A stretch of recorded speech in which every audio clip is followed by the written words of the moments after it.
Daria Burke, founder and CEO of Black MBA Women, and this is Conversations in the C-Suite.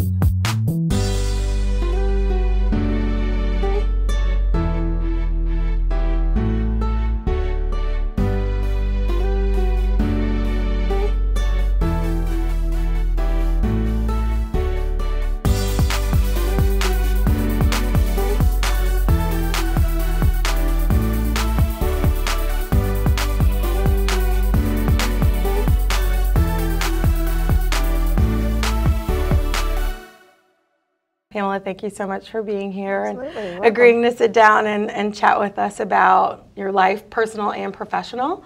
So I thought it would be great to have an opportunity for our viewers to learn a little bit about you, of course, in the office, but a little bit away from the office.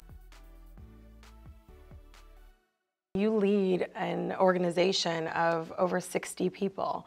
How do you develop your leadership style, or how did you, and how does it evolve as your team has gotten bigger? What I had to realize early on was that everybody's different and everybody's motivated by something different, and everybody performs at their best with a different type of leadership style. So to me, it was more learning that I had to treat people as individuals and treat them with respect and really understand what motivated them to perform their best. The style that I carry throughout my organization is it's trust, it's openness, it's, leave your stripes at the door, come in and tell me what you need to tell me, and not be afraid, because when I'm not there, I have to trust that those people are representing me.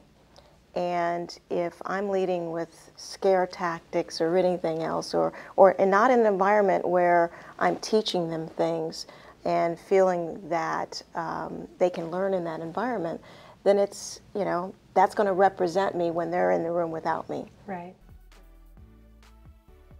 Some might argue that because you're in finance, image isn't as important for you, but do you agree with that?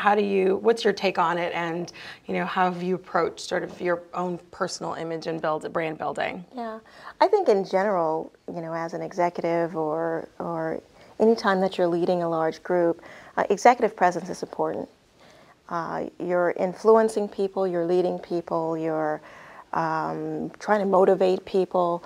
So the presence and the image that you carry is really important. It's not just physical. It's also the values that you carry and how you walk or show your shadow every day is extremely important as a leader in the business, whether it's Victoria's Secret or it could be a food company. Sure.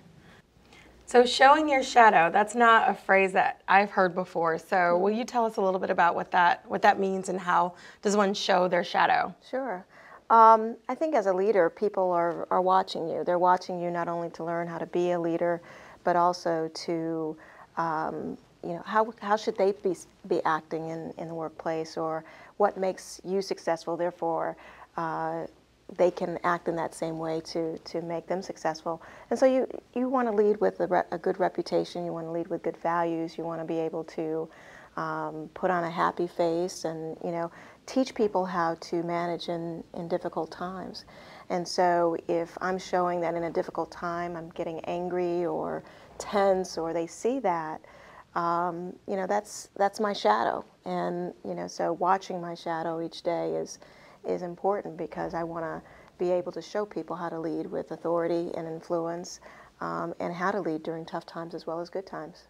Oh, wow. So talking about your role as CFO, to what extent do you drive strategy versus support the overall business strategy? Sure. I think at Limited Brands, our strategy really is an enterprise strategy. So it starts with our chairman and CEO, Les Wexner, and at the very focus of that strategy is the customer. It's about being the customer, it's understanding the customer, it's knowing the customer. And so everything that we do as part of the business is in support of that strategy. And so it's well defined, it's something that's direct. It can have many legs, but focus is the key, and the customer is the key for that. So, I play that role well. Okay. Does it depend, or do you feel like you've modified or tailored your leadership style because you're a Black woman? Obviously, you're aware of it. That's something that you carry every day, and obviously everyone else around you is aware of it. So do you think about that at all when you are in a board meeting or having, a really difficult conversation with someone on your team? Not really, and I never forget that I'm a Black woman. I don't want to say that, but it really isn't about that. It's about the work. It's about what I do every day.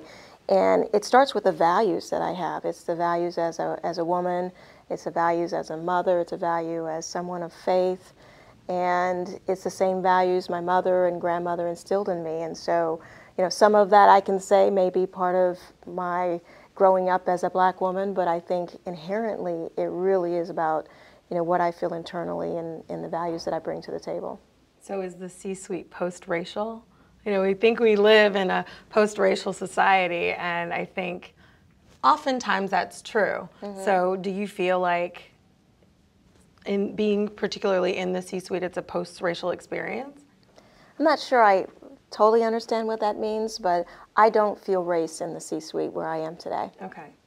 I feel I'm judged as the finance expert in function. I get challenged, as I would anyone else. I don't see that as because of my race. I see it's because of my job. Will you talk a little bit about your nonprofit involvement and what you're most proud of in working outside of the office? Well, I just recently finished my second term on the board of the YWCA in Columbus.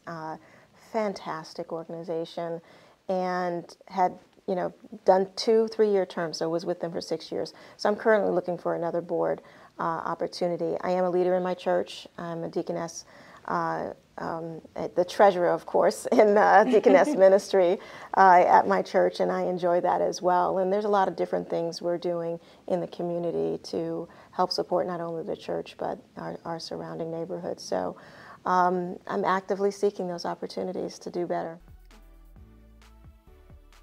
Arguably, you're at the pinnacle of success.